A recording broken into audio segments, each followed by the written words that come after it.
here to say that it's time for. My name is MCA, and I'm here to say that it's time for content on a Saturday. Content, content, content, content, content. Have you ever tuned in to watch a stream and you got there right on time? But instead of a show, there's a countdown clock and you nearly lose your mind. Well, my friend, there's no need to fret. It's only 1 minute long. And while you wait, you can listen to MCA, I rap this song. Now clap your hands, everybody. Because this is where it's at. And if you got something to say, Just put it in the chat. American, Scottish, or Chinese, if you're Dutch or Brazilian.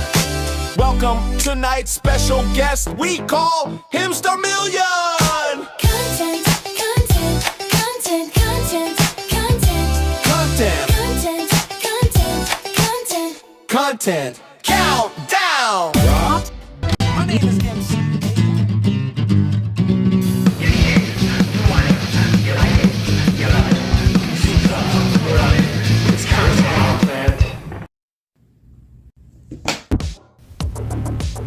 In waking from dark dreams, Robert finds himself in a living nightmare, where he must rediscover who he is and why he's plagued with a voice inside his head and a deadly new power coursing through his veins before he is killed. Again. Oreium is a 34-page dark sci-fi mystery from the mind of writer John Orozco. From page 1, readers are set back on their heels, plunged into the deep end of a story that's already in motion. We are given a real sense of the confusion and fear that the protagonist Robert feels as the story progresses through twists, revelations, and hints at what came before and what's yet to come. Artist Julio Papalardo brings plenty of atmosphere and action to these pages, with his strong storytelling, evocative line work, and visceral portrayals of emotions like fear. You should head to Bent Box Comics today to find Oreium, as well as some other great comics.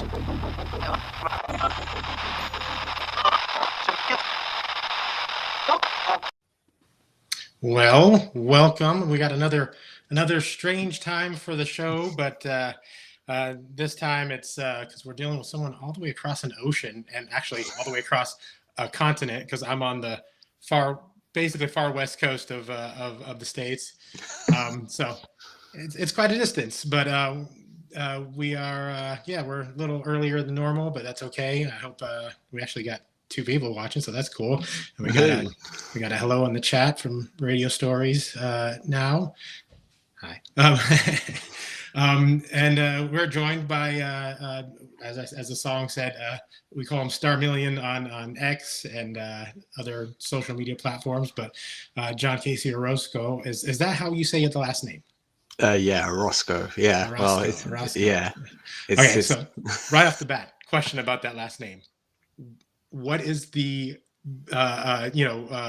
background of that? Is it a Scottish name? No, not at all. It's a Colombian name. It's a bit out of place. Like with the I won't go full government name, but my parents were extremely indecisive and gave me 2 middle names as well. So it's like it's 5 of them now.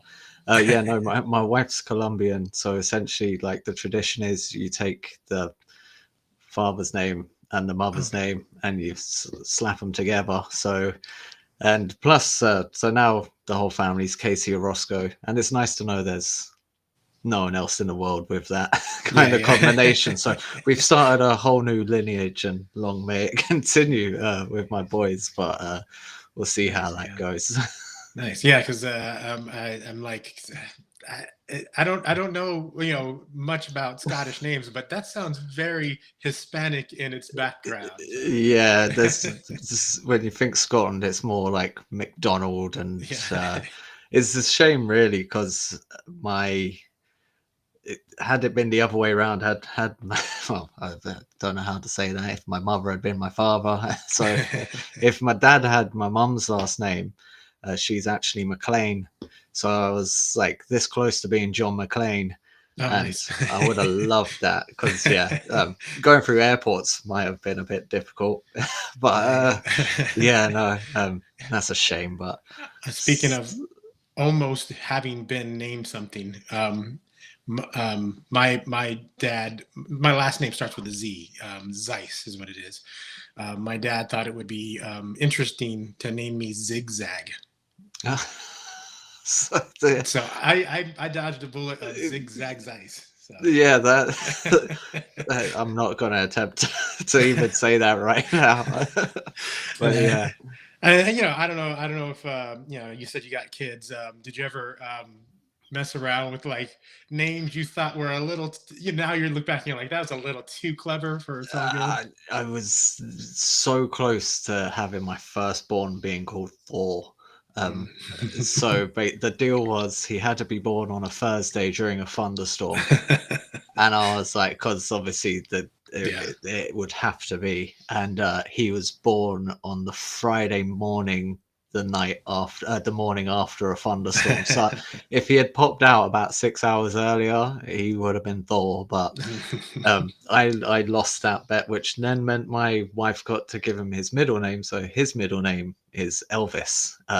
She's a big Elvis fan. Ties into what we're going to be talking about here in a minute. So yeah, it's one of our it's one of our favorite. Well, it's my favorite film, and it's a film that we really did kind of bond over at the start of our relationship.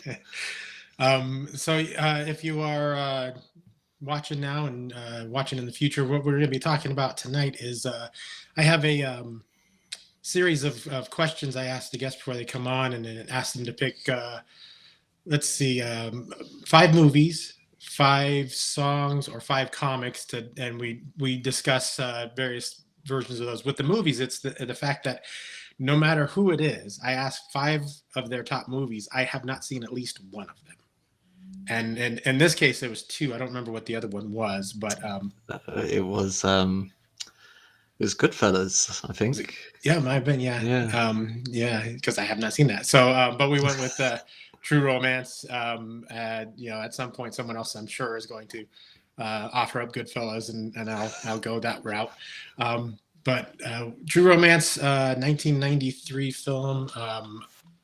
What's your history with this movie? How'd you get introduced, and when did you first see it, and all that?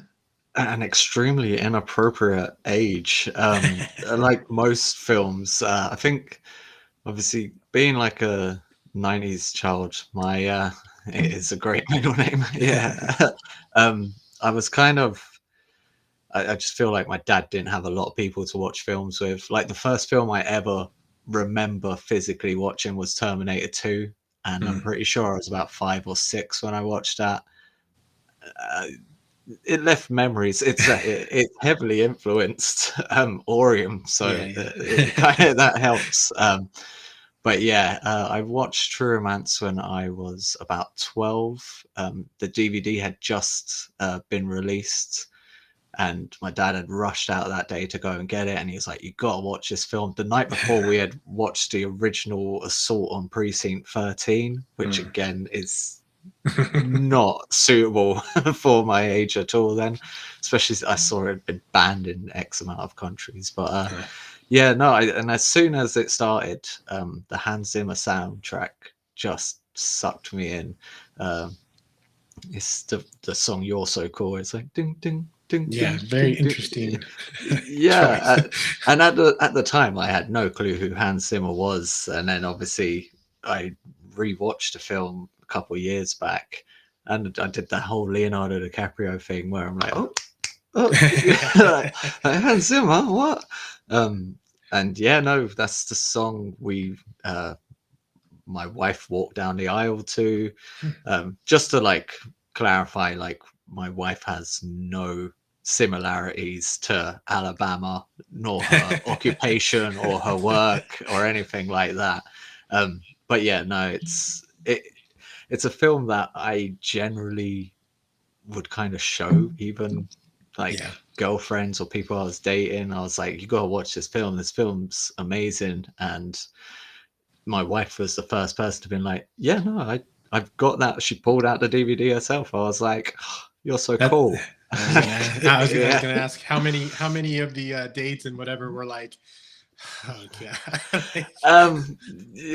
Well, a good few, especially how it kind of starts and then it escalates. It's not really a date film, I don't Yeah, think. yeah. But yeah, no, my wife loved. Well, she's a huge Winona Ryder fan. Her favorite film growing up was Heathers, so she instantly loved Christian Slater. Yeah. So anything he was in, she was like, "Yeah, gotta see it." But yeah, no, it's just a film I always found myself kind of going back to. Like, it's I don't think it's like it is a little bit feel good once you kind of get to the very end of it. Like the whole, but yeah, no, I Yeah. just fell in love with the whole kind of thing, and yeah, I think, and I saw someone had mentioned in the comments when you had popped it on X that we'd be talking about this. It was Tarantino's one of his. I think it was the first film he wrote, or it's the first film he wrote that got put into a film. Yeah.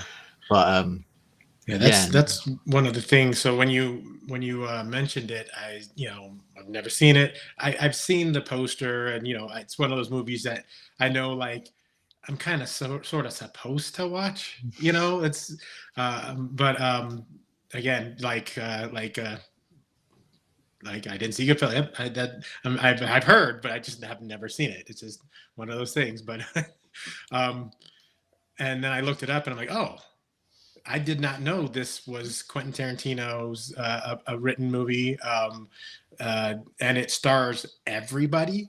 yeah, like because obviously I grew up watching a lot of older films and like I said, films I had no right at watching at that age.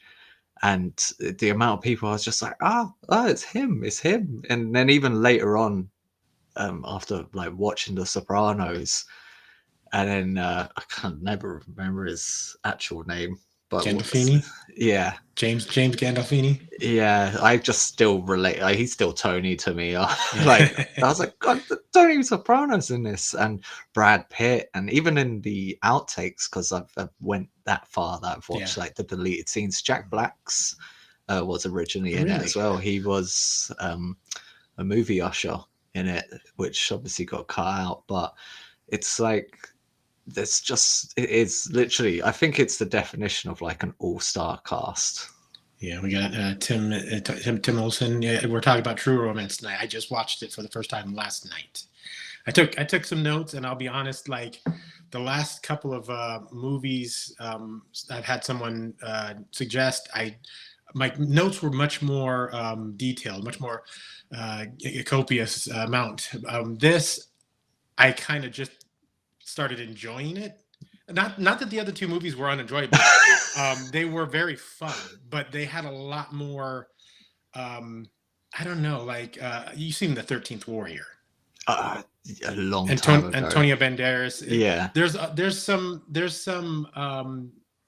a level of cheese to it. It's like over the top, some of the action and stuff and whatever. So but this was just like the dialogue. I just kind of got caught up in it. It's a ride. Like this film, like if it's something I always recommend to people, and I used to work in a cinema, and I got asked. They all sat us down. They like, "What's your favorite film?" I was like, "True Romance," and everyone there kind of turned to me like, "What?" Like, like your favorite films are romance. So I was like, Yeah. if yes, like this is a story about romance, but it's not what you think. And yeah, it's something I always recommend to anyone, because I've not met anyone that I've made watch it and they've kind of been like, why did you make me watch that? But again, written by Quentin Tarantino.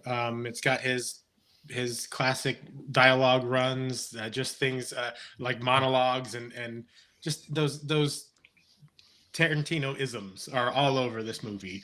But directed by who was the guy? Let's see. Was it Ridley Scott? Tony Scott, who went on to he did Top Gun, he did Man on Fire, Crimson Tide. He's done quite a few other great, big hits and stuff. I do wonder how different it might have been if Quentin Tarantino had directed it. Yeah, it might have been. He might have just been a bit too fresh at that point. Like, but but who knows? Like, Yeah. would be interesting to see what he would have done with it.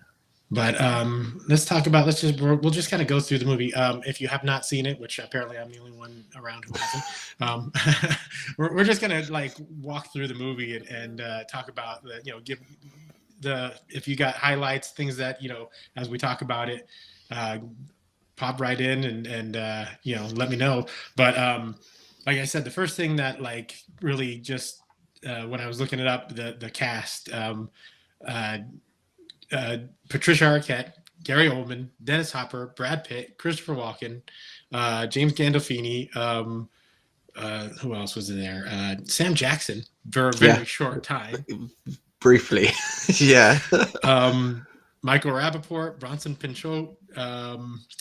Yeah, like all these guys. Tom Sizemore. Just incredible amount of you know, and I don't know at what point they all were in their careers. Like, was this, you know, where was Brad Pitt in this as far as his career? I think this must have it was after Thelma and Louise, wasn't it? And that was his like breakout kind of role, but he wasn't anyone at that point. Like, and well, his role in it is just, it's not what I would expect. I was waiting for him, and all of a sudden, you know, we'll get to that. But movie starts cold open, pretty much. Christian Slater's character in a bar talking to a woman about Elvis, who is clearly his all-time. I like to jump ahead when he's talking to the guy, and he says, "It's the fanatics that creep me out." It's like, but he's using Elvis as a kind of as his icebreaker, and it doesn't go well. And I like that they carried that forward a little bit later, that he was telling the exact same story to Alabama. Yeah, it's his like pickup line, isn't it? Essentially. Yeah, and it's interesting because you know, I was watching it and I thought, you know, again, Tarantino's dialogue and stuff, he understands that we as humans, we tell the same stories over and over and over again. You know, like I'm sure if people have watched the stream, they've heard me talk about my movie issue over and over and over again, because it's you know, it just kind of, it's one of the things we do. But so he's in the bar, kind of bombs, doesn't get the girl, and so he heads out to I also like the when she asks, you want to take me to a kung fu movie? I want to take you to 2. Oh no, it's 3, isn't it? It's 3 kung fu movies. Yeah, it's the triple bill. Yeah, and so cut to the movie theater, and Alabama, is it Patricia? Patricia Arquette walks in and spills popcorn on him, and I right when she did, I was like, I thought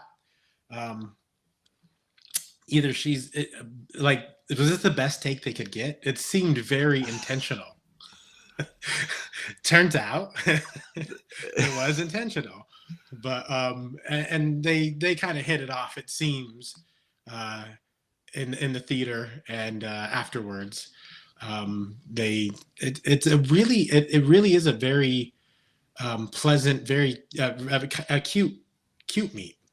Like it's a like it could have started here and gone into a completely romantic rom-com you know, direction, and it still could work. That's the thing. It's like, when I first watched it, I had no idea like what any of it was about. Like, and that up until this, well, after the scene in the comic book shop, which is a bit further ahead, like I was kind of like, what's, like, this is just how is it, like, because I was like, why is my dad making me watch this? Like, we usually watch stuff which has got a lot more action and violence. I know we're still right at the start, but it's like there's nothing pointing towards that at this moment in time. And then obviously the scene after, it's very awkward to watch with with a parent, but yeah. Radio stories now. Sam Jackson. Yeah, we'll get to his scene, but he even in this short bit, he's good. You know, he's Sam Jackson. He's so they spend kind of an evening, a night together, getting to know each other. He takes her to where he works, which is a comic book store, and I want to know if it's a real comic book store, because it's got like a DJ booth yeah, up on the top. it's like it was. I want to go there. Like I Yeah. always, whenever I saw, like the first time I saw it, I was like, I want to go to this comic book shop. Like it's huge. It's like the whole side, like it opens up, and I Yeah. was like, wow, okay, yeah, can we go? It's they kind of there's a scene where they're talking a bit, and he says, do you want to see Spider-Man #1? That proceeds to not show her Spider-Man #1, but whatever. But the way she's looking at him during that scene, where Oh, he's she's talking about the ring, isn't he? Where yeah he's talking about the comic book where the ring goes into the ocean, and then yeah he's like, he loves her so much he dives in, and she's just staring at him like it's she's falling for him. yeah. Which And I'll read the note I wrote, which was no girl has ever looked at a dude like that when he explains comics. My wife thinks it's very cute when I talk about comics, but in the way of like the way you think your kid's cute when they're trying to sing a song or something and it's terrible. And you're like, oh, that's yeah, no, my wife's pretty much the same. Like she'll sit there and be like, oh, that's really good. It's like when I'm talking about like the new page that I've just got or what I've just written, and she's just like, oh yeah, no, yeah, it's really good. Like I'm like, waiting for the pat on the head, essentially. If anyone's wondering, he said written a new page. We're going to be talking about his book Oreium and his campaign here in a little bit, but we're just talking about true romance. We're gonna. My theory is if I can get people to connect with a creator on a level, so someone's like, oh, I like true romance, then maybe that'll get them to say, I'll check out this comic because if he likes it, I might like his stuff. So that's my theory with these, streaming That's stuff. it's a nice way to. It's I like this because it's not me just talking about me for X amount of time. I get to focus on something that I enjoy. Good. So then, they have their connection time. They talk comics, they talk kung fu, they talk whatever, Elvis, and she seems to be down for all of it. She seems to be into all of it, and then they a little bit later they have a scene where she confesses that she's actually a call girl and was hired by the boss at the comic shop to get him laid because he apparently seems to think he needed it. So, It was his birthday, so it was like, right. it was like, oh, did you your boss told us that you always go to watch kung fu movies on your birthday, and before you needed laid. And then I always remember the line Christine Slater turns to her and he's just like, you're a hooker? And then she's like, no, I'm not a hooker. I'm a call girl. There's a very big difference. I was like, yeah, no. So she kind of lays that out for him, and they have another, it's a cute discussion. It really is. It's honest. It's open. It's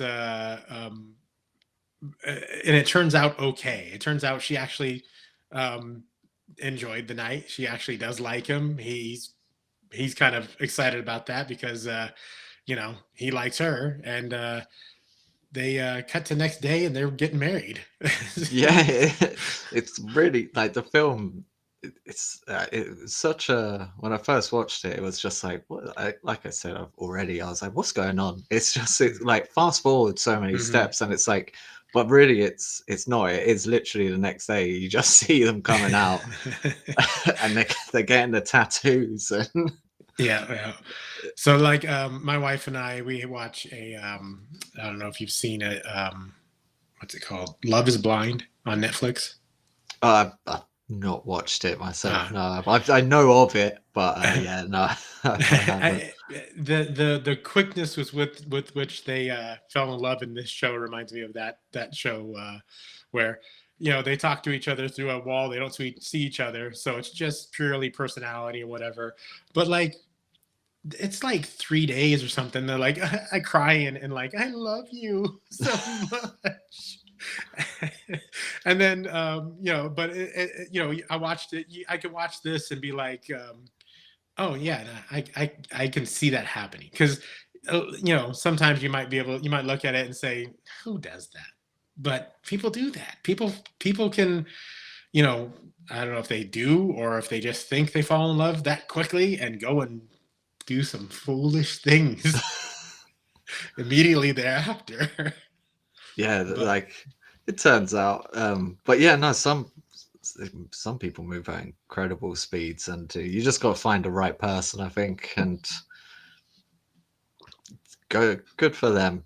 Go be happy, and hopefully they can stay happy. So, Yeah. So they go again. Like you said, they went and go get tattoos, and during that session, he discovers that she has a pimp, and that he's he has pimp-like qualities and lays his hands on women like he's not supposed to, and that just burns in Christian Slater's mind. The Elvis in the bathroom scenes were interesting. They didn't play it up any more than just the two scenes. But that's Val Kilmer. Is it? The Elvis in the bathroom scenes is Val Kilmer. Really? That always, like, because I remember seeing it. Val Kilmer's in this film, and then I looked it up and I was like, "These Elvis? What?" So, yeah, just another name to add to the ever-growing list. We got Tim says, "I met my girl through the first artist on my book." Nice. Oh, nice. You may have met her through the artist, but does she dig the comic talk? That's still the question, or does she just kind of pat you on the head and push you on your way? Ready Stories Now says, I love Val Kilmer. Yeah, I mean, you don't see him, but yeah, he is there. I was actually wondering that because when I was looking up the cast, it said Val Kilmer, and I'm like, that must have been a deleted scene or something because I didn't see him, but apparently I did. So, yeah, the Elvis scenes they stuck with me. Like they don't happen often. I think, like you said, they only happen twice. Mhm. But it's just like it's kind of like his, like, I guess, like his darkness, or maybe that's where he gets his courage from. Like I always kind of put it, because like what's one of the things he's like, it's literally Elvis being like, put him down like a dog. Yeah. Like, I do terrible Elvis impressions, but yeah. Yeah, he's like, he just encourages him to like just go Go yeah. kill him. Yeah, very much. Tim says his wife likes manga, so yeah, there's a connection there. She can't hold the comic thing against you then. So not that our wives do, but I've tried. I've bought my wife. I bought a House of M. I got her a few mangas. She always liked Wonder from the MCU, so I was like, oh, here's the new Wonder comic. And no, she was just like, I just don't like books with pictures in them. I was like, that's fair enough. Yeah, my wife so far as to like, I'll be watching any sort of animation and she'll be like, oh, you're watching cartoons? Like, yeah. Oh no, it's animation, okay? So they the pimp, they introduce Gary Oldman's character, who do you remember his name? Yeah, Drexel. Drexel, that's right. Yeah. His introduction is with Sam Jackson. They're in a scene together where Sam Jackson walks into the room and they're discussing some how to please. Yeah. Yeah. And he ends up shooting Sam Jackson and the other guy, and that's where the suitcase of cocaine enters the picture. He takes that from them, but his character is so good. Like, I mean, I've never seen a Gary Oldman act role where I've been disappointed. Like his ability to like put forward like a completely, I know it's Gary, but like he's not that guy. He's such a good actor. Just my note says he one of the best what I say one of the best fake white guy black guys I've seen. But yeah, he's really really really good, and also just looks good, looks mean, looks bad. And so they again, Elvis tells Christian Slater that he's got to go kill this guy. He's driven to murder. Apparently, actually, he doesn't go there. I don't to do that. He goes there to pay off Alabama, and things go sour. This is one of the only parts that I thought I kind of giggled at. I don't know if they meant it to be as comedic as it was, but his little skinny body just straight flying through the air. It kind of came out of nowhere. Oh, I can't hear you. I hear the movement of the mic. Yeah. There, I hear a little bit.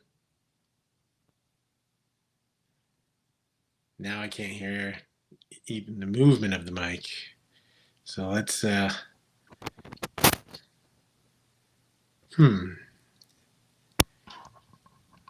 try that out. Try it again. No, it was up when you had it up a little higher. It made some noise, but and even when I do get to hear your voice, it's very far, very muted. Okay. Huh. Hello? No. Yeah, we kind of hear you there. It's Yeah. Let me see if I can change definitely the mic. Yeah. If it does sound a little bit like you're Million miles halfway away. across the room. Is that any better? Um, That's just far away still. It's all right. We can hear you. It sounds like you're definitely sounds like you're on the like laptop mic or whatever. Yeah, I'll see if I can change it in that. Yeah. But anyways, while you go ahead and try to figure that out. So this whole scene,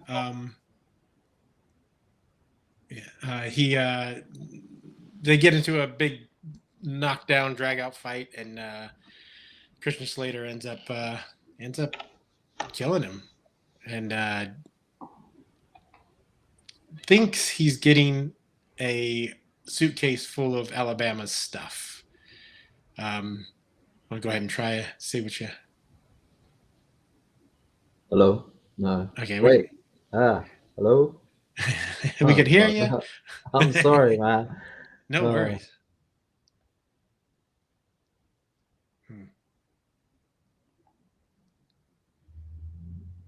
Is it you want to try and exit and come back in, see if that does anything? I think I might have to. Oh wait, is it there? Oh, that's a little bit better. Yeah. Yeah. Okay, I'll just try not to move my hand then. But yeah, it's the bar's going green. It's still saying I'm pretty far away. Like Yeah. about halfway. Let me see if I can maybe turn you up a little bit. Go ahead and say something. Hello. That might work. Yeah. Wait, that's gone now. Oh, terrible. I'm sorry. Yeah, no worries. Just Yeah, I guess I'll all just right. hold this. You can hear me now. Yeah, Yeah, yeah. yeah. And I'll do this for the time being and see what I can figure out. There's like a crazy Um, storm here at the moment, and that probably has nothing to do with it. But in Scotland, we blame the weather for everything. So yeah. We got chat can hear you, so that's good. I can hear you, so we're good. We'll okay, push through. I just won't move my hand. That's all good then. But yeah, uh, skinny Gary Oldman flying across the room. yeah, um, it looked like they. I mean, it was a real human, but it almost looked like they just threw a dummy because he was just so. So yeah, Christian Slater ends up killing him and getting the bag, the suitcase full of cocaine, and they discover it and head to his father's house to figure it out. And like the level of actors, like their ability and how good they are, like it's just. And I know Tarantino, he writes really great stuff, but it never hurts that the actors that do his stuff, like elevate it and make it that much better. yeah, like I love the scene with it's Dennis Hopper, isn't it? Yeah. Yeah. It's basically that whole and that's the thing. Not there's so many big stars in this. No one's really in it for that long, Hmm. but like each of them like kind of leave an impression on you just from their like small scene. And like you Yeah. said, yeah, that's the writing. But if I read Tarantino's lines, like I couldn't do what these guys did with it. So Yeah, it's one of those, it's that gift of writing in such a way, well, and the actors delivering it where it probably wouldn't sound right in real life, but no, it comes off supernatural. Like it comes off so natural in these scenes. You're like, "Oh, yeah, that's what he would have said." Like, what else would he have said? yeah, But go ahead. no, it's just that. It's because the next thing I thought of was what happens kind of in his dad's trailer, and it's just Yeah, like I yeah, that can't imagine anyone actually saying the things that are said there. yeah. It's um, this is another case of this could not be made today. Yeah, Um, and like the underpinnings of the insult are so racist, like so heavily racist, but at the same time you're somehow like that's right.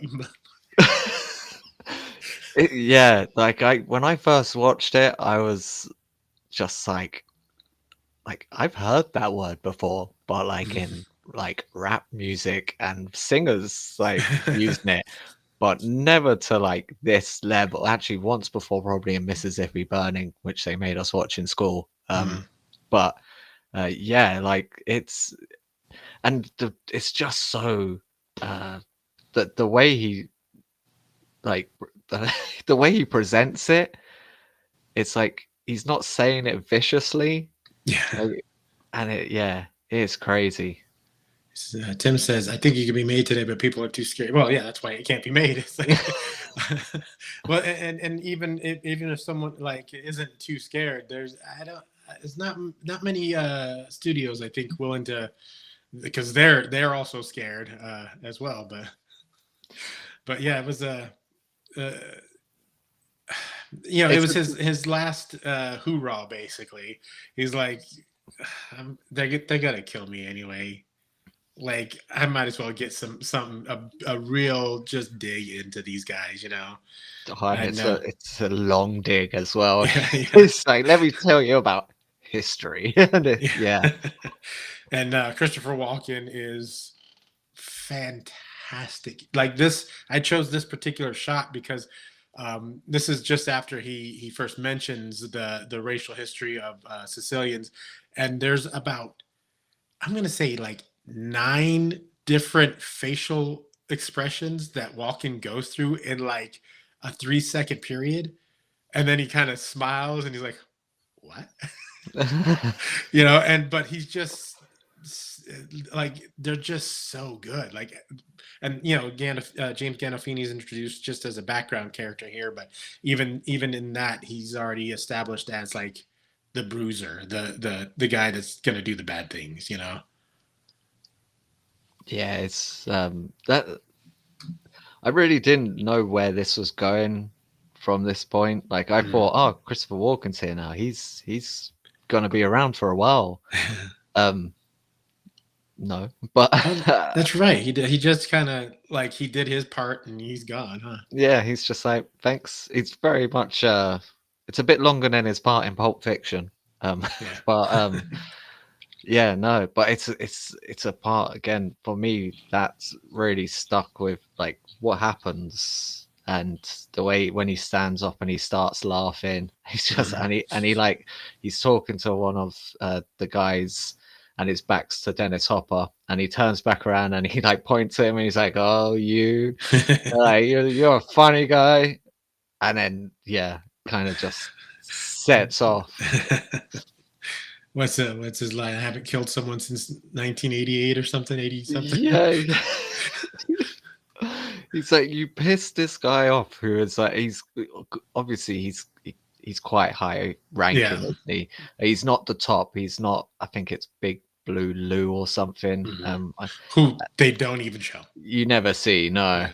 And he's like the second in command, and then it's basically like, so he just at this point now he's like, I can't get involved. I don't get involved with this stuff. I'm not gonna get caught on something. But like Dennis Hopper pisses him off so much. He's just like, I am personally going to kill this guy, and yeah, and it's just fantastic. Yeah, great scene.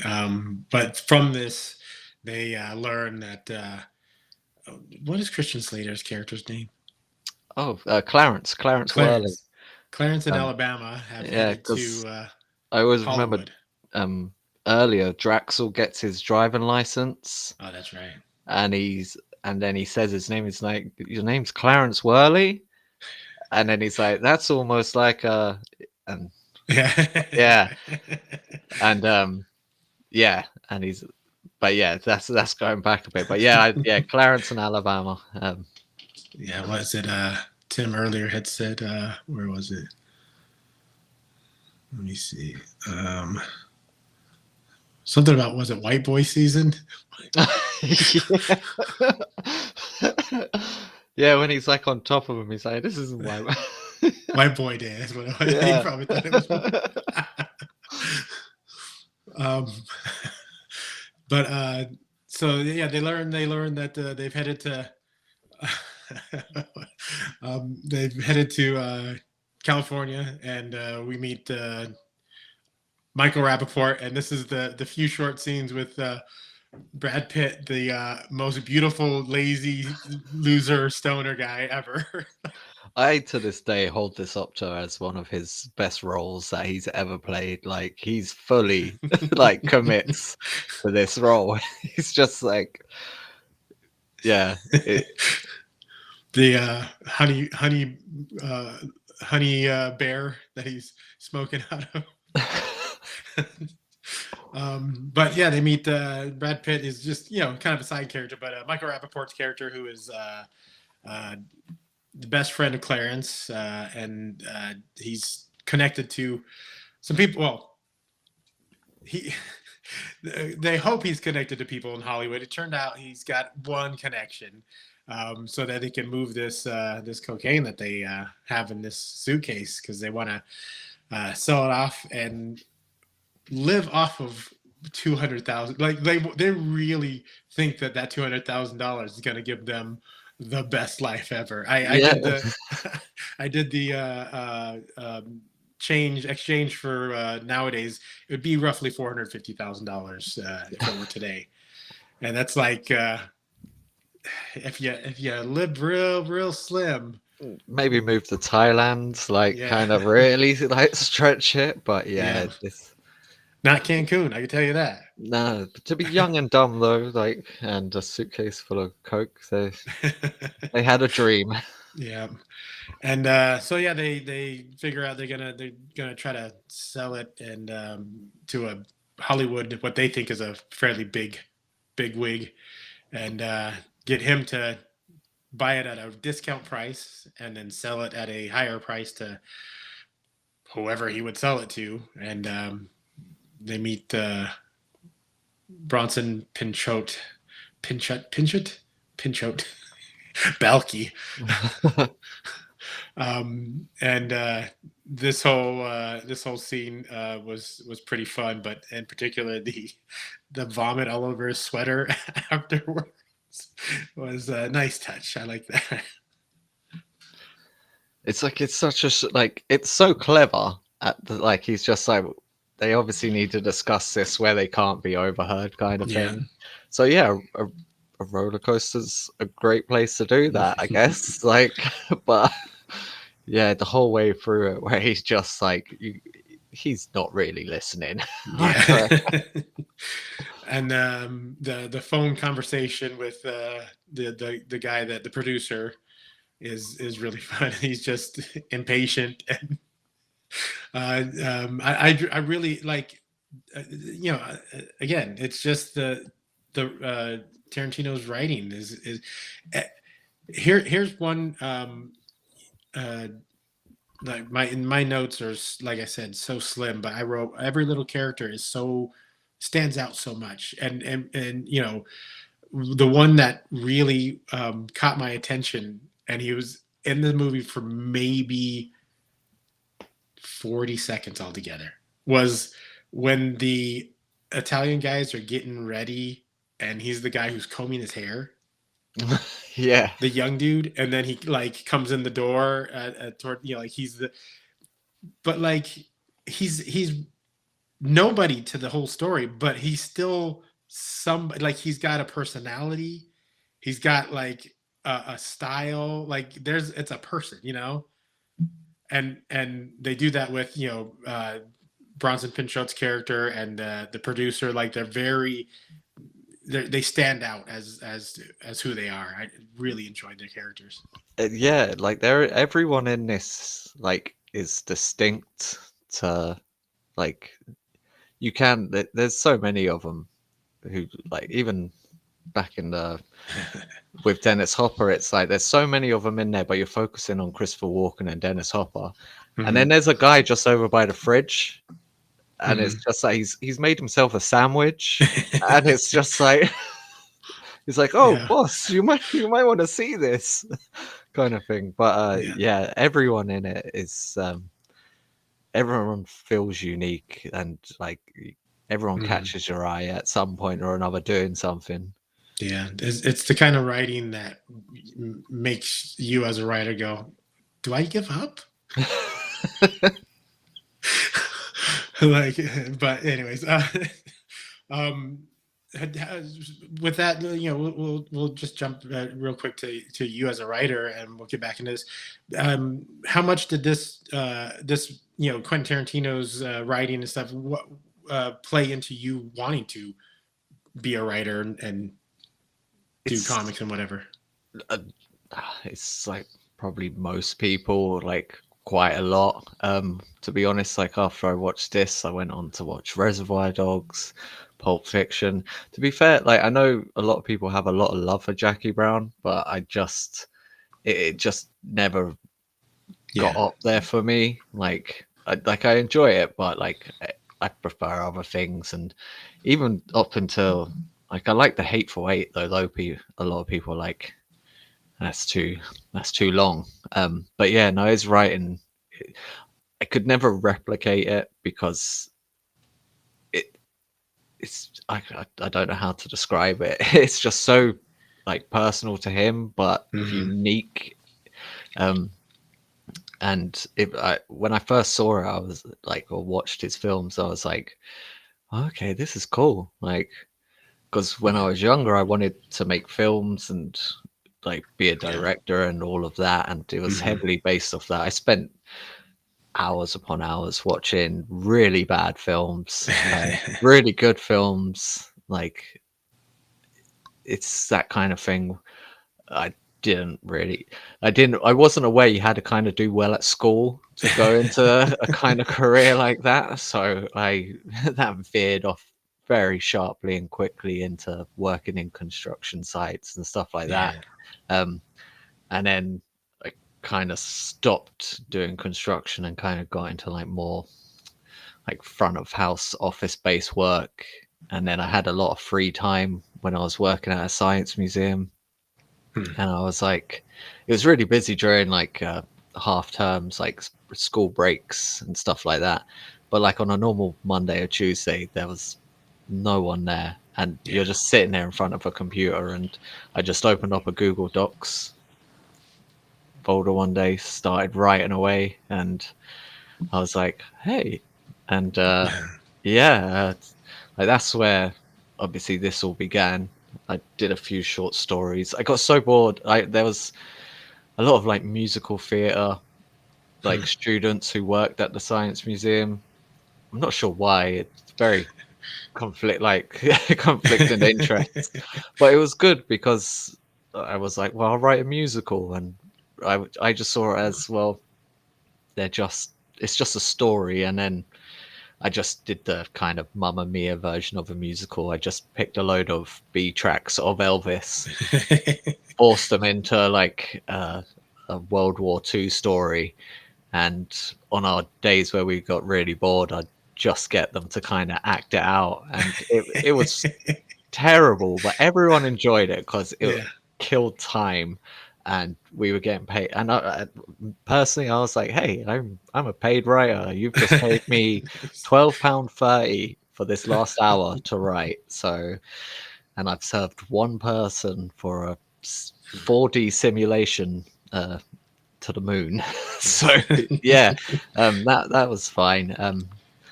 But Yeah. no, he did influence me quite a lot. But And you would get back, you would like, I think a lot of us, back with DVDs and stuff, you would get deep into the bonus features, the commentaries. You get into like trying to pick his brain through those types of things. yeah, like people don't do that nowadays. Well, Yeah. the young people don't do that nowadays. But I remember I'd get paid on Fridays. I'd go to like a shop where they always did like free DVDs for £20. I'd pick up three, head over to my friend's house after that. Sometimes if we got paid a lot, we'd go out. But we weren't big go. I wasn't part of a big going out crowd kind of thing. We would mostly elevate our minds and watch a film all together, and then after it, just kind of talk about it. But yeah, no, even times when someone couldn't afford to go to the cinema, but someone else had went to the cinema because they were with their family. It's like my friend never saw Revenge of the Sith at the cinema. I went and saw it, went over to his house after it. And then for the next hour and a half, I did a play-by-play of the whole film for him. And he was just like, man, that's crazy. I was like, it's amazing. Like, but yeah, so films played a massive part growing up. And comics as well, but that was more personal. Not many of my friends read comics. They didn't really kind of dive that deep into it.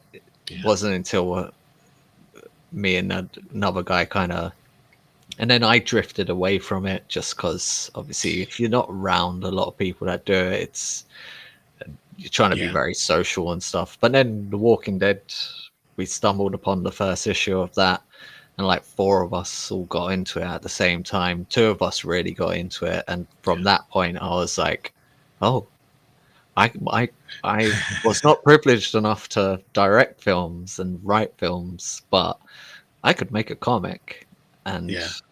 yeah, and it span off from there. Yeah. Well, we'll get to that here in a second. We got goodness, I was not good at academics. I I I I I don't know that I wasn't. I just never tried. Like I like school was not my cup of tea in any way, shape, or form. You know how you know how people used to have you hear the stories of people have nightmares. I went to school and I didn't have my pants on. It was terrible. And this is a true story. My nightmare was I went to school, dead stop. That was the nightmare. I would wake up in the middle of the night sweating just because I had a dream that I was sitting in class. Oh, I so you lived your nightmare, yeah. like most days. Here's another true thing. As far back as I can remember, I had heartburn until the day I got out of school, and I haven't had it since. Like as a child, like a 5-year-old child, I had heartburn. So yeah, that's my school experience. But I'm glad anyways, you're over it. so am I. Let's get back into True Romance, where to the scene where Gandolfini shows up again, and very charming at first. Yeah. His scene where he talks to Brad Pitt, and you're like, he's a charming guy, and that first just couple minutes where he's talking to Alabama, and then things go sour quick. Yeah, real sour. And it's just, I didn't know what I thought when I first saw it. I can't remember, but I didn't expect it. I wasn't expecting, obviously, when I rewatched it, and I was like, hey, it's Tony. Like, it completely, like, I didn't even put him, when I watched The Sopranos, I wasn't like, oh, that's the guy from True Romance. Like, Yeah. There's a viciousness to Tony, but this guy was just like a whole other level. He was more like I don't know if you've seen all of The Sopranos, but he reminded me more of like a Ralph from The Sopranos, where it was just like he'd do anything essentially, and Yeah. it just drags. And the fight, I thought it'd be kind of one and done, like he'd maybe slap her about a bit and then that would be kind of it, but it drags out. Like, they get into the bathroom, they get back in, and Clarence is chatting with, pretty sure he's talking to Tarantino. I think isn't that Tarantino he's sitting with, eating the burger, I think. No, I don't think it was him. No. Maybe it was. I wasn't really paying attention to the guy, but really. I know he was familiar, but I'm not sure if it was Tarantino. I'll have to look that up. But yeah, I think they added those scenes just to kind of give you even more of an idea of how long this beating was going on. Like, it was an unpleasant scene.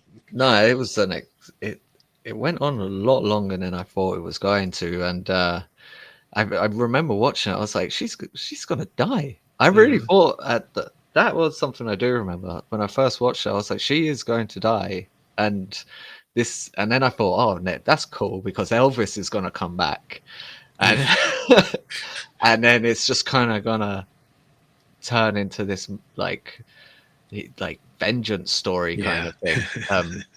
But no, it's again, Tarantino was just pulled the rug right underneath underneath me. Yeah. So this brutal scene happens. She ends up kind of coming out on top, so to speak, and they get away. They go and go ahead to the big drug deal with his best friend, Bronson Pinchot's character, and he who gets pulled over with a face full of coke. Yeah, because what's his name? Sean Penn, isn't it? The one from Reservoir Dogs. It is Sean Penn. He's one of the FBI agents. Oh yeah, it's not. It's not Let me Sean. see. It's the brother, isn't it? Yeah, because I did not know his name, and I was referring to him in my mind as Jonah Hill prototype. Chris Penn. Chris Penn. Yeah. Yeah. Because I thought he was great in Reservoir Dogs. But yeah, no, because yeah, the escalation from this scene, like it builds it up, and yeah, she gets out and she does it with the corkscrew, doesn't she? Yeah. And then Clarence just kind of is back, like, I've got got the hamburger, got dinner, kind of thing, and he's just like, holy, what's going on? And yeah, they head over to the hotel, don't they? And I wasn't. It just kind of picked up from there. Yeah. They head over to do the deal. Branson Pinchot's been recruited by the police. He's got a wire in his crotch, and his trying to act cool when they first meet him is pretty good. And the scene in the I kind of don't understand the scene in the elevator. Like, why was he was trying to make sure of something, but like, was it just that he just read Bronson Pinchot's character as being nervous, so he's like, something's off? It was an odd one because throughout, I always thought he was a quite nervous character with it, and then obviously when he's with Clarence's friend, it's like he's the big man in that friendship. Yeah. But then, like, when he's with Clarence, he's not the big man. And then, obviously, Christian Slater just pulls out his gun, doesn't he? And he just holds him up, and he's just like, please, somebody come and save me. And the cops are having their very... Tom Sizemore's laughing. Yeah. Oh, yeah. He's like, he's going to blow his head off. He's going to kill him. He's going to kill him. He's going to... And then it finishes, doesn't he? And one of the cops is like, I kind of like this guy. Yep. And so yeah, they get up into the room. They start the deal. Oh yeah, there's the cops. Sizemore there and Chris Penn. They get up and they start making the deal. There's periods where you're not sure things are going to work out. The cops are a little stressed that the guy's going to get away because their hope is to get an arrest on what they think is going to be a dirty cop. But that's just a story that Clarence made up. Yeah, that's because Clarence he's spanned like a whole tale, hasn't he, of how he's got hold of it. He's like, it's not true, but like he's like he's trying to do it to help a friend, like, kind of thing, so he's not so attached to it. And then because he's still worried about the repercussions of killing Gary Oldman's character. Yeah, so he's distancing himself from that thing. Well, like they say, Dennis Hopper says way earlier, he's just like, because Clarence asks Dennis Hopper, oh, can you see if they know anything about me? And then Dennis Hopper comes back and says, no, they don't know anything. They don't really care. Like, the more I hear about this guy you killed, the better. Like, kind of thing. His dad's like kind of proud of him that he's actually done it. And even Elvis is just like, no one cares about Pimp. No one, like, yeah. So this is right up here is where Elvis shows back up again. Clarence, they make the deal. Clarence heads into the bathroom, and Elvis shows back up. Previously, it was to encourage him to kill somebody, and this time it's basically to let him know how proud he is of what he's accomplished. I love the Elvis scenes. Like I said, there's not many of them, but like both times they do stand out. Like, for what it showed, like, Clarence is obviously a quite disturbed gentleman. That he's got Elvis talking to him, but yeah, no, and he's so happy. He's like, because he thinks he's done it. It's like everything's done and dusted. It's went really smooth up until this point. It's something I just thought of. It's interesting that what's Elvis say at the end of his little I like you a lot or something like that. Oh, it's just like he does the whole click and point, doesn't he? Yeah, but he kind of accepts that approval more than he does his own dad. When his dad's like, "I love you," he's like, "Okay."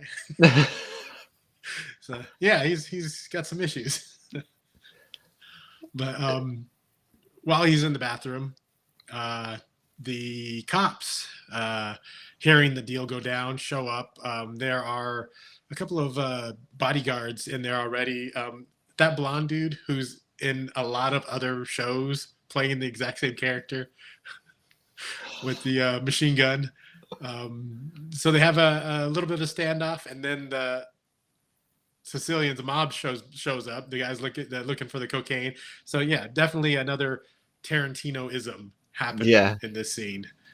I haven't seen. I've seen Pulp Fiction, Reservoir Dogs, Kill Bill. He's got one in Django, doesn't he, as well? But those are the only ones I've seen. So I was going to ask, how many movies do you think he has? I think there's I'm pretty sure there's a standoff in almost every single one of his films. It's like I know there is one in Django. There's one in Inglourious Bastards.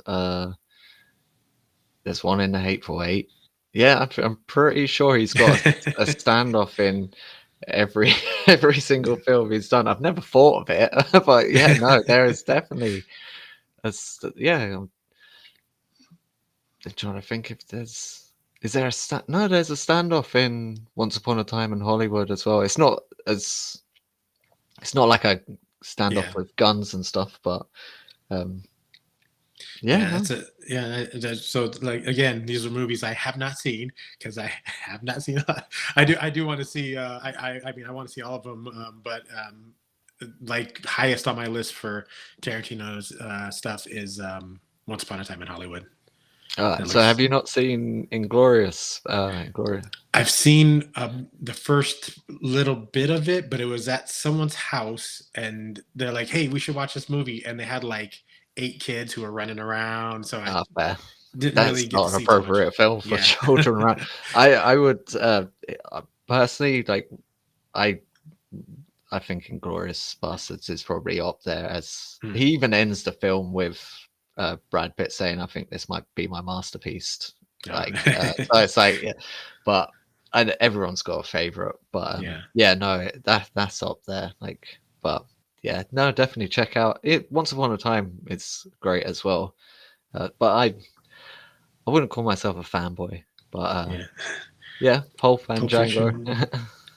And then she says, "Tanya Holly, great humor in that one." I think that's a standout for. As dark and violent and stuff as Tarantino stuff can get, there's always that humor that he throws in there, that helps carry it along and but it's like anything else, there you can find humor in some pretty terrible places. As a writer, that's one thing I do struggle with, finding humor in some of the stuff that I write. I'm like, can't like, you don't want to get to the point where it's almost James Gunn-esque and you're undercutting every moment with a joke. But Tarantino nails it. His jokes never undercut like a situation. They're always in. It's even in like Pulp Fiction. Like I always get a kick out of when Bruce Willis turns up on the bike and his girlfriend's like, "Honey, who's Zed?" And he's just like, "Zed's dead, baby." It's a nothing line, but it always catches me. Have you Have you ever watched Chuck Dixon's show? Ask Chuck Dixon. No, I don't think I have actually. You might maybe check it out sometime because he's full of great advice and the guy's been writing for I don't know however many years, 50 years, 40 years, whatever it is. If he ever sees this and that's way longer, I apologize, Chuck. I don't, but he makes a distinction between humor and comedy, and saying that what like James Gunn does is comedy, Yeah, where it's injecting jokes into things, whereas humor comes out of the character, out of the situation, and it's natural, yeah, and trying to figure out how to pull that out, as opposed to just like this would be a good time for someone to turn to someone else and say, whatever, some dumb line. I can't even think of one. uh, or the garage door will open really slow. How's that, guys? Sorry. yeah. That's the thing. It's. I think I need to try and write a story that would allow humor to kind of naturally occur. And at this moment in time, I haven't done that. So I will find a way, and I will be checking out Chuck Dixon's channel to hopefully help that. So yeah, then they have the big standoff, and then Tom Sizemore, Bronson Pinchot's character, starts calling uh, Chris Penn's name, character's name, officer, officer. Uh, I, can I be done? Like, can I leave now? And the producer realizes that he's a snitch, that he's trying to get him in trouble, and his little you stabbed me in the heart, and he throws orange juice on Bronson Pinchot. At which point Tom Sizemore shoots. Yeah, when that first shot goes off, like it just carnage just reigns after that.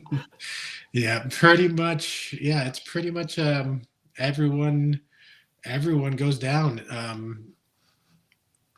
Let's say gotta go. Have a great thanks for showing up. Radio Stories Now. Have a good night. We'll see you around on Twitter and stuff. But yeah, Michael Rappaport's character was one of the few who doesn't. Yeah, he manages to get out, doesn't he? Yeah. And then I think it's just the three of them, isn't it? Mm-hmm. I don't think anyone else makes it. No.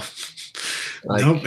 Everyone gets it. Just and you think when the police officer is like the last one up, and you're like, oh, that's a weird choice for him to live. Nope. Alabama gets him, doesn't she? Yep.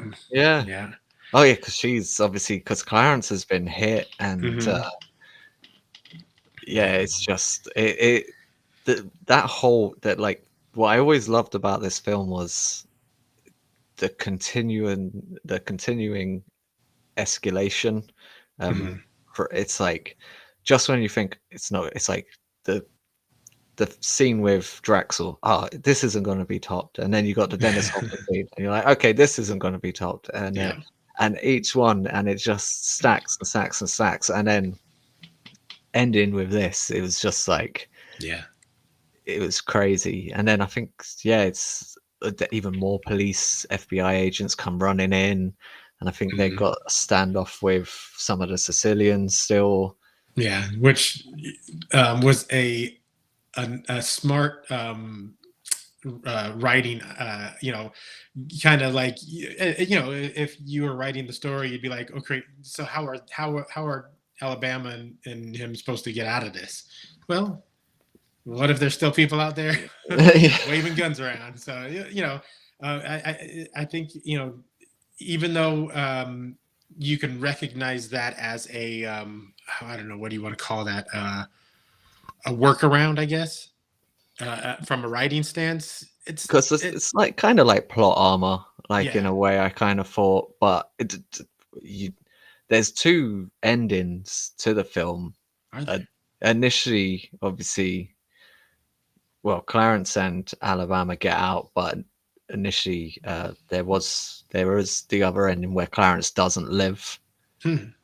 So Is that like out there on a bonus feature somewhere? I think it was a bonus feature, or it's kind of like discussed on the commentary of the Mm. film near the end of it, where they're like, there was two, because her whole voiceover kind of thing, because she Yeah. voices it over at the start, she narrates it at the start, and Yeah. obviously does it at the end as well.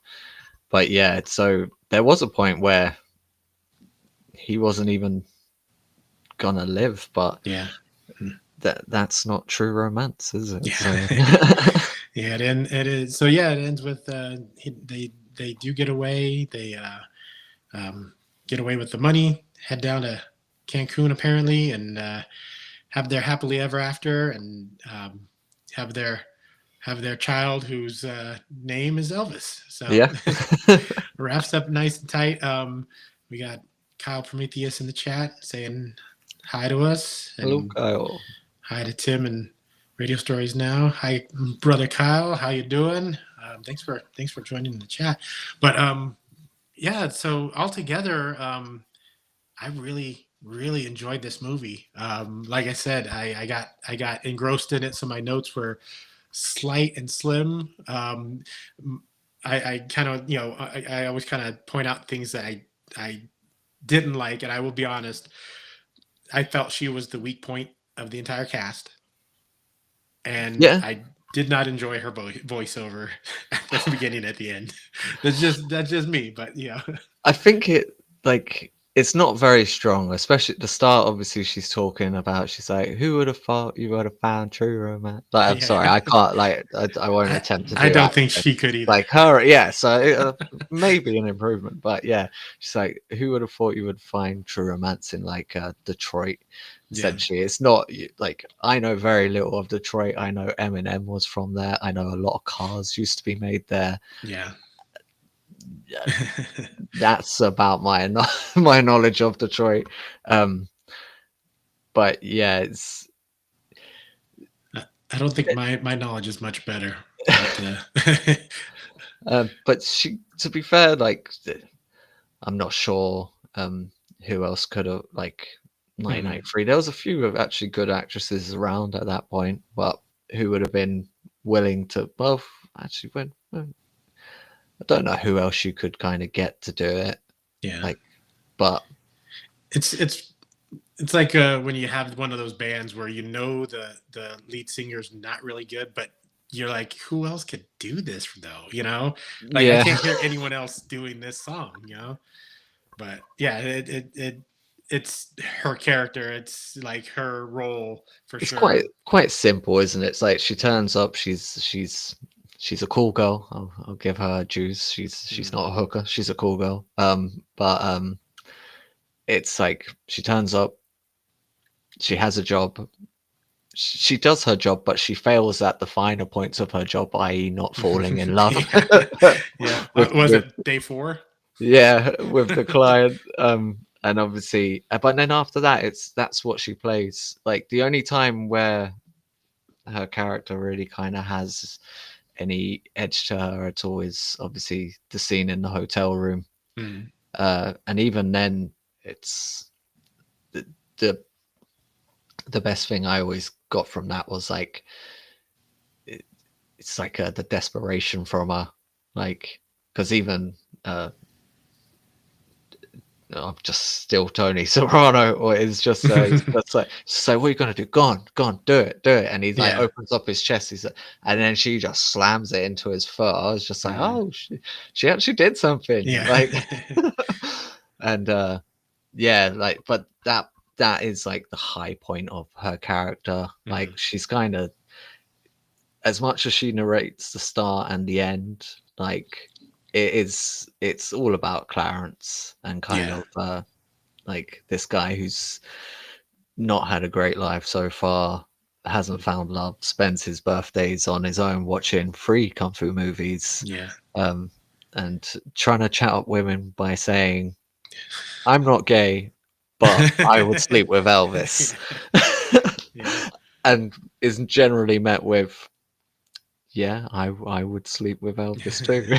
Like, so Yeah, if and that, you do get a lot of his, like you understand that his parents had problem, like nothing about her background, like Nice. you know what was her family like, any of that. It's just she she serves as his muse, good or bad, and that's about it. Yeah, she's got no. Her growth is a cool girl to wife. Yep. Um, where his is like down and out, like having it all in his like in his mind. There's nothing more he wants. Like Yeah. he's got money. He's got a wife. He's now got a kid. Like like he's rekindled his relationship with his father, though Mm. obviously you don't I don't know Yeah. if he ever finds out what happened to him or anything like that. Yeah. But yeah, no, it's like I said, the only thing, her high point is that hotel scene, Mm. and I'm glad they gave it to her, but she probably could have done with a bit more character growth. Like Yeah. there's no development. It's just from cool girl to Yeah. lovesick puppy, and Very, very, very much lovesick. Like, yeah. real quick. Which I mean could lean into some background issues. Like that's something she apparently needed, was someone to just love her. Yeah. But But so yeah, you yeah, don't know any of that. You're just kind of yeah. left there for it. But no, like it's a film I've enjoyed many times. And yeah, Are no, you? I'm always happy to share it with others. Yeah. Well. Thanks for the recommendation on that one, because it was a good movie. I liked it. And again, it's like I haven't seen a Tarantino movie I haven't liked. So this is another one that he wrote it, and so it's like I should really watch some more of them. Like get into a little more of those movies that I haven't seen. Because I know I enjoy his writing. I know it.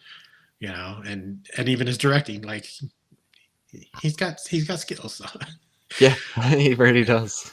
But so with that, if you have not seen the movie, and we didn't just completely spoil the entirety of the thing for you, which whatever.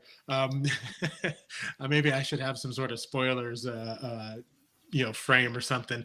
But yeah, go watch it. Go give it a look, and because let's see. Tim says, she's a hooker, it's a broken home. I assume she probably ran away from home somewhere. Yeah, I mean, Yeah. Drexel was helping her out. Yeah, there's the assumptions, the typical assumptions you make, but yeah, I think a little bit more could have gone with her background. But so yeah, I think it's just that you actually get. I know obviously she is from down the way, like obviously in Alabama and stuff. So it's a lot easier to go to Clarence's like dad, who's obviously in the same city and stuff like that. But yeah, it just to know a bit more about her probably could have given us like it's very cookie cutter character. I kind of thought it's like you're a yeah, cool girl, you fall in love, like yeah. and yeah, but no. Apart from that, I just think it's a great film, and Yeah. go watch it if we haven't ruined it for you by now. But us talking about it does not justify or doesn't do it justice. Yeah, no. So, all right. Well, that's True Romance for what we're talking about there. Quick question. Do you have anything to share for? Because did you just launch the sign up for Oreium 2? Yeah, I'm on pre-launch at the moment, and And I know as far as that goes, it's just a launch page, so there's not much to share there. But were nah. you wanting to share anything, or just want to just kind of give everyone a heads up about? First off, let's do a quick what is Oreium, and the basic rundown that you do on these things. Yeah, no, it's a lot easier now that issue one's kind of like obviously came out. It came out longer than I expected it, but for issue two, but life happened. That's not what Jurassic Park says, but life got in the way, and Yeah. as it does. But we're here now. Yeah, when I was trying to do Oreium 1, like it was very much a mystery. Like I knew what was happening and I knew what was going to happen in the future, but I didn't want to say too much. Oreium is essentially like an ancient metal which has a consciousness of its own, and its goal essentially is to conquer the world. It's been around for millenniums, and it's just basically getting its chance this time round. It's tried before, and we will touch upon in issue 2. We'll touch upon some of its mythos, but right now, yay! Thanks, Carl. Oreium is essentially it's a dark thriller, and the whole point of Oreium is I wrote it for myself to kind of it's a question of consciousness, like other thoughts that you have in your head. Like I don't just to put it out there, I don't have other voices talking to me.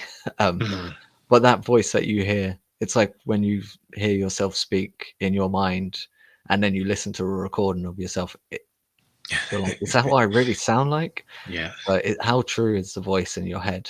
And the first issue is obviously all about, is this voice in my head telling me, can I trust it? And the whole world's telling you you can't. The voice in your head is saying you can. And then whoever you trust, you seem to, it's the wrong decision. So what do you do? And obviously the way issue 1 ends, issue 2 is picking up immediately after that, and we're focusing a lot more this time on the corruption of kind of innocence. Where it left off, Oreium is now escaped from Robert. We learn about why Robert had it in the first place, and it will be taken well, it's a much more, I've kind of painted it a lot more like Invasion of the Body Snatchers this time, where the first one was very like kind of, I guess, momentum-y, where it was like just going to mess with your head. Like, where's it going? Are we in the future, the past? Is he alive? Is he dead? Like, he keeps dying. Why does he keep dying? And then in the very next page, he's there again. This one now will be, Is this a philosophical kind of story? it is and it isn't. Like, were you is this just like your daily thinking kind of thing, where you come to some sort of like, what is going on with thinking, or were you pushed along by some sort of like philosophical study? Or no, it's again, this started back in the science museum. I was sitting there, and one of the people who actually they deserve to work at the science museum because they were actually studying a scientific degree, kind of told me, if two metals in space that had never been to Earth, for instance, if they touched each other like on a clean edge, they would fuse together. And then just from that point, it just kind of span. And I was just like, oh, imagine if you could fuse like metal to yourself, but then like it's almost like an entity that has its own consciousness. Then I went down the path of how consciousness kind of, I started like, what is it? Where where does it come from, kind of thing. And I was just like, this is really interesting. I want to kind of put it into a story and see where it goes. And then after that, my whole concept of being a writer, like I did a lot. That's the thing. I need to learn how to do the humor, because like I look back at everything that I've ever written, and it is so depressing and sad. And it's like, and everyone that's read it has just been like, why is it so sad? Like, and then they speak to me and they're like, you don't strike me as a sad person. And they're like, this isn't gonna, like, like, don't get me wrong, I'm not a comedian. I'm not like the Joker of the group, but at the same time, like, I'm not like, we need to worry about that guy. And yeah, so like I had a short story which I entered into a short story competition, and it did fairly well. So that was good. I didn't win anything from it, but like Mm. people read it and they kind of liked it. And that was about like an old man who had dementia, and every time that there's a thunderstorm, actually radio stories now actually recorded it on their YouTube channel Oh, and nice. made it into an audio story. And it's like there's a thunderstorm, and every time the lightning flashes, it transports the man with dementia back to the past, and he sees his wife and his kid, and it all kind of ends. It's only 2,000 words, but it all kind of ends with him basically being back with his wife and kids, and it's like, has he died? Is this like the next kind of part? And yeah, my wife read it. She's crying. She's like, why is it so sad? And it's like, I don't know. Like, it just felt right. And Oreium very much will be going down a similar path. What if about making the right choices? Yeah. Like, but at the same time, what is the right choice? Because you'll never know what the right choice is until you kind of just make that choice and Yeah. see if it turns out.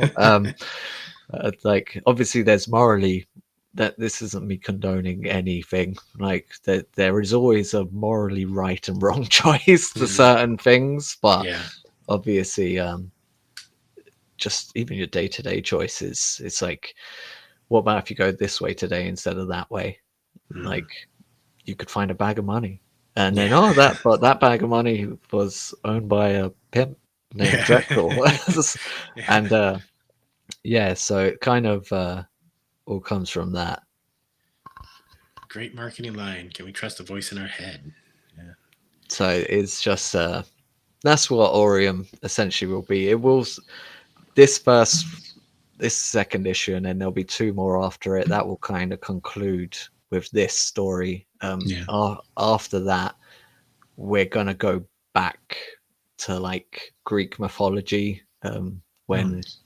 Oreium made an appearance, and then it will jump to the future, and we're gonna kind of jump across time, telling different stories of when Oreium has attempted different things. So it's got a lot to come, but at the same time, I want to maybe dip my toe in a, something a little less depressing. Yeah. Yeah. Yeah. Like read the first issue on GlobalComix. I got this. So if you have GlobalComix, look for it on there. It's a really interesting story. Like, you give just enough to whet the appetite for more, but not. But like like no idea what's going on. Like Yeah, like no, it is intentional, but at the same time, like when I finished writing the first 32 pages, I was kind of like, oh, should I just wait before I release it? Should I do like the next? Should it be a 64-page comic? Like, so people would be like, because that has generally been the feedback. It's just been like, yeah, no, it's a good, just start straight away. Like, there's a good little cliffhanger at the end. But yeah. like, what the hell happened in the middle? Like, so yeah. Yeah. So, how far along are you in the writing of the four issues? Are you getting We're close? it's pretty much all written. Okay, that's good. The whole four issues are essentially, the story's all there. The pages are pretty much all there. Like, I'm not gonna lie, they do change as I go along, because I get the pages drawn one at a time, just for financial reasons. Yeah, yeah. So it's good and bad because it allows for things that, like, issue one wasn't initially going to end like that.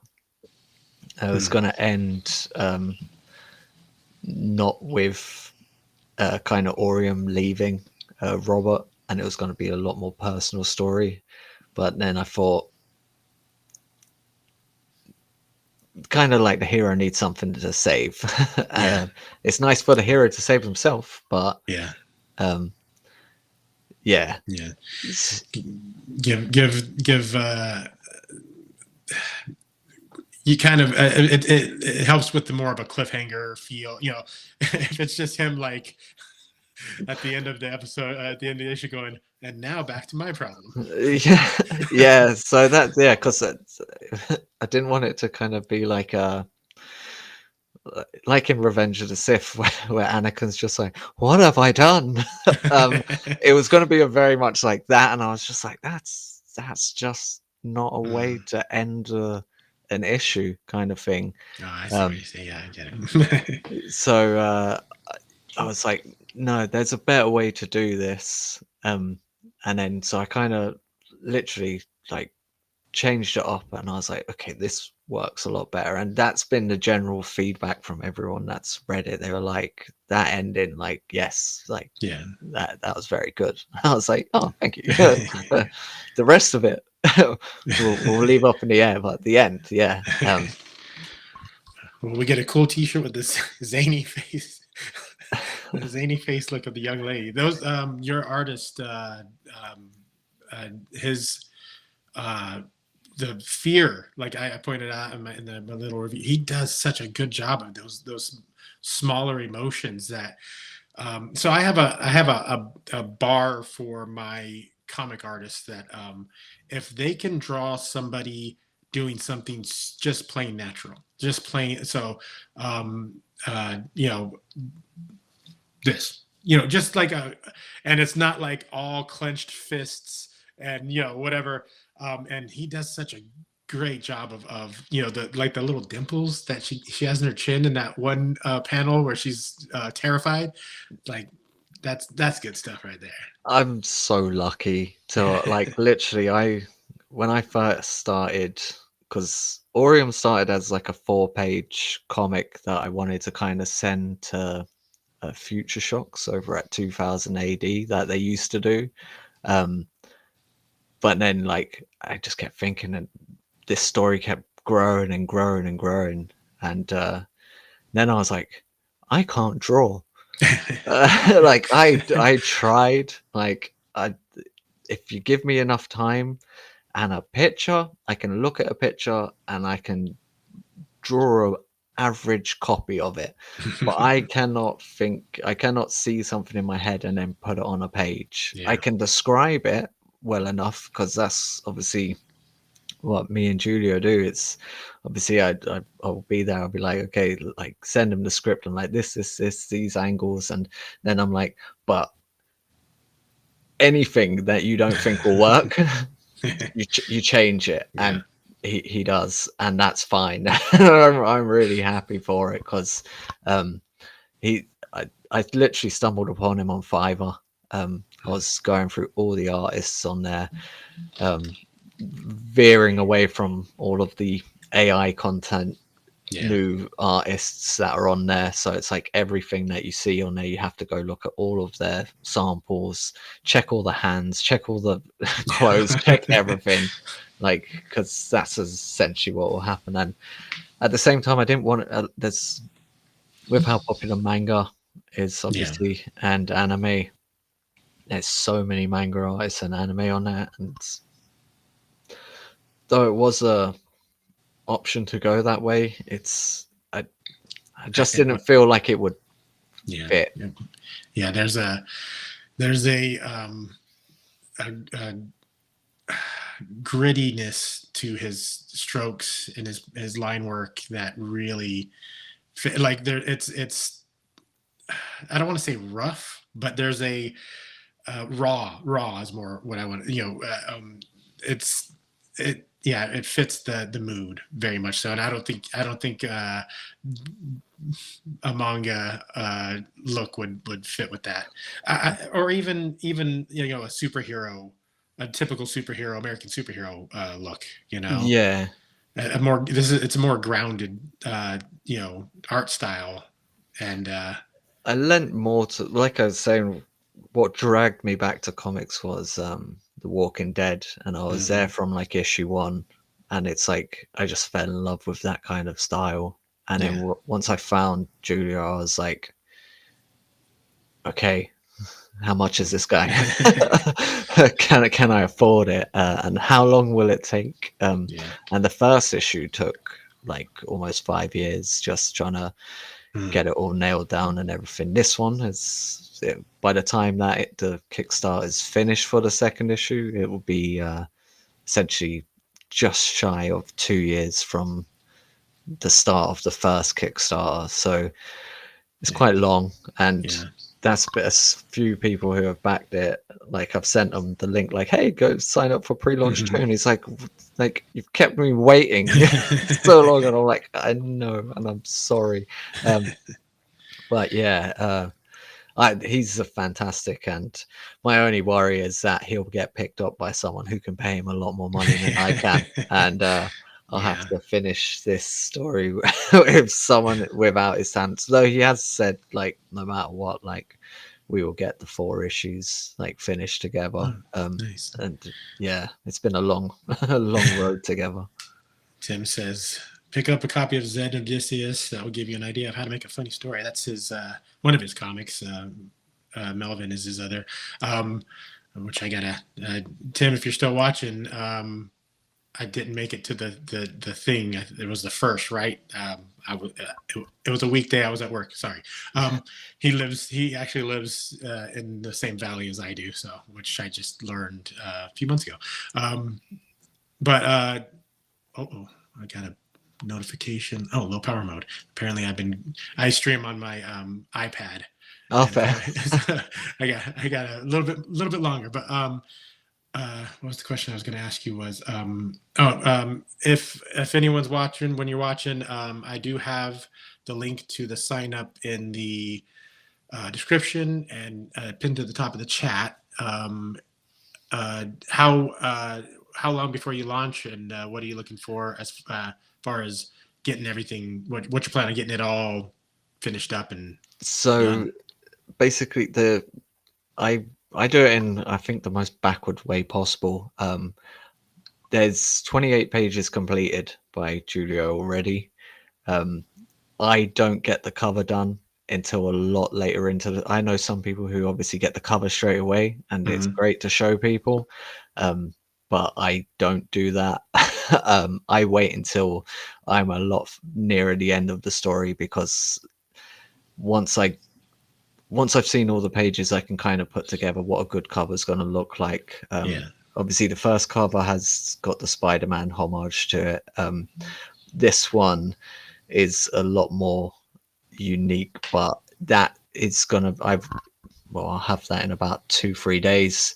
And I'm going to use that to try and get the follower count up on the Kickstarter. So Yeah. basically, once we get to 55 followers, I'll reveal the cover. But this cover is a lot. Well, personally, it's a lot better. This whole next story is, it's making the world a lot bigger. Obviously, it's Nice. the first one is very isolated to Robert, though it is all over the place in his mind. It is isolated to just him, Hanson, and the young girl Becca. Issue 2 is going to blow that wide open. It's going to be less confusing. There will be a lot more answers.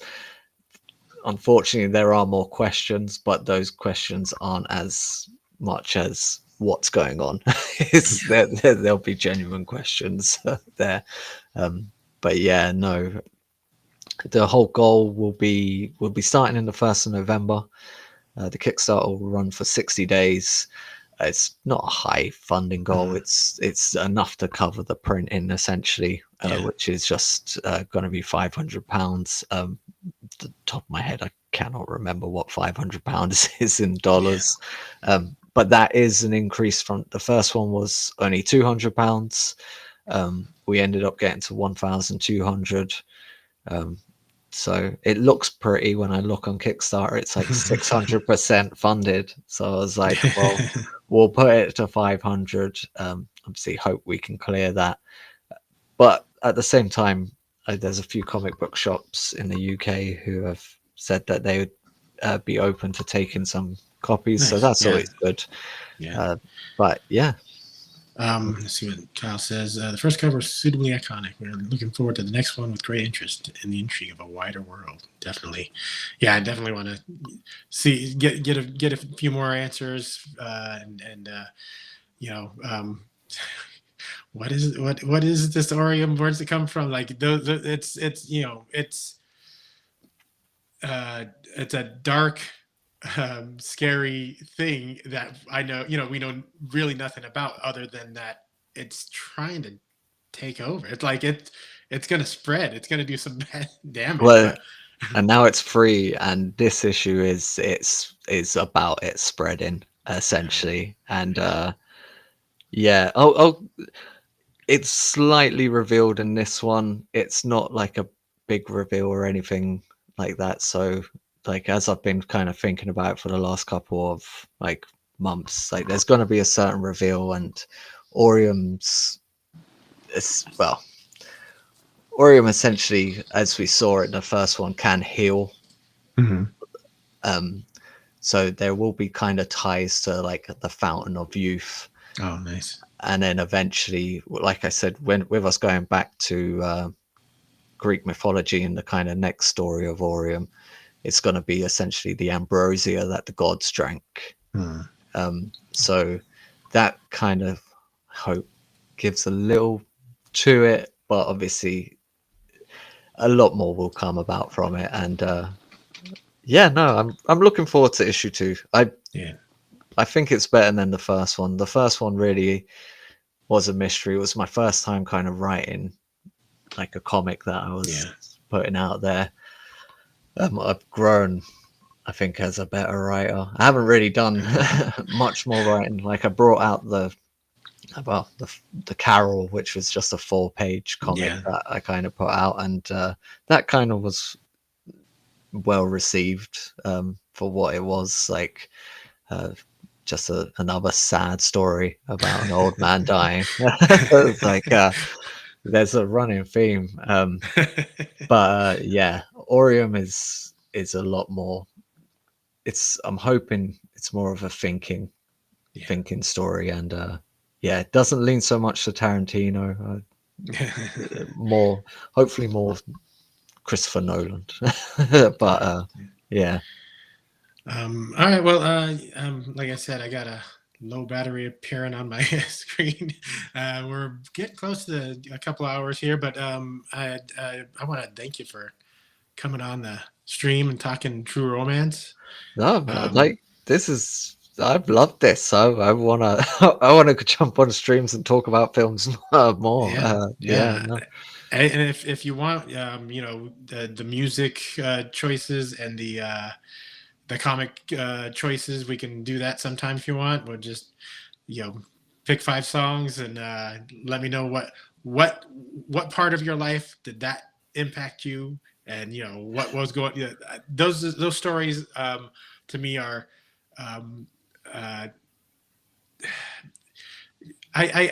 You meet someone, they're like, hey, this is my music style, and you go, why? Why would that?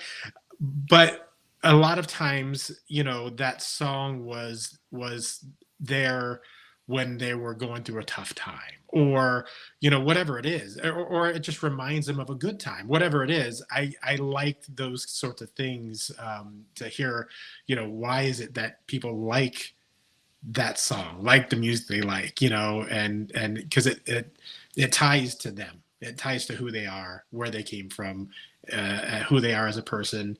I even have let me show you. I got my little where is it? Here it is. My little title page. Life needs a soundtrack. So no one's bit on the everyone's gone for the music thing, movie thing so far, but I'm hoping to get to like expand out. Yeah, no, well, you just like I'll throw it out there briefly. Like I literally, when you said that, and obviously chatting about Oreium and its consciousness and stuff, my favorite song of all time is by Paul Simon, "As You Can Call Me Al," which is with Chevy Chasers in the music video. And like I always thought it was about his imaginary friend that he can call Al. And and like if it was an imaginary friend, that kind of ties in with Oreium and the whole voice in your head kind of thing. So I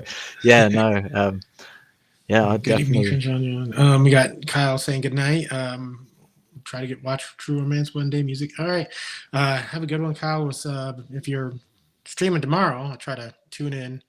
If you guys are watching, Kyle's got a Sunday. For me, it's at noon. For him, it's sometime in the evening because Kyle's also over there in the UK somewhere. So like I said, if you want to come on sometime and just chat about some music or the 5 comics that most affected you and whatever, or if we get around to doing Goodfellas, Well, I'll get the music ones over to you. No, because music plays a massive part. I think people don't give music enough credit for how much it plays a part in their lives. Like when you hear a song, it can really teleport you back to a time and place in your life. So I'm more than happy to get that. Yeah, and it's another thing is like, when someone asks anyone like about their musical taste, what's the first thing we do?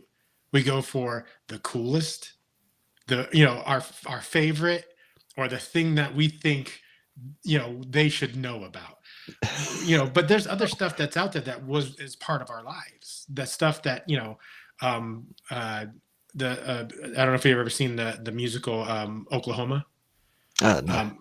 The very first song, "Oh What a Beautiful Morning," was a huge part of my childhood because my dad would sing it all the time.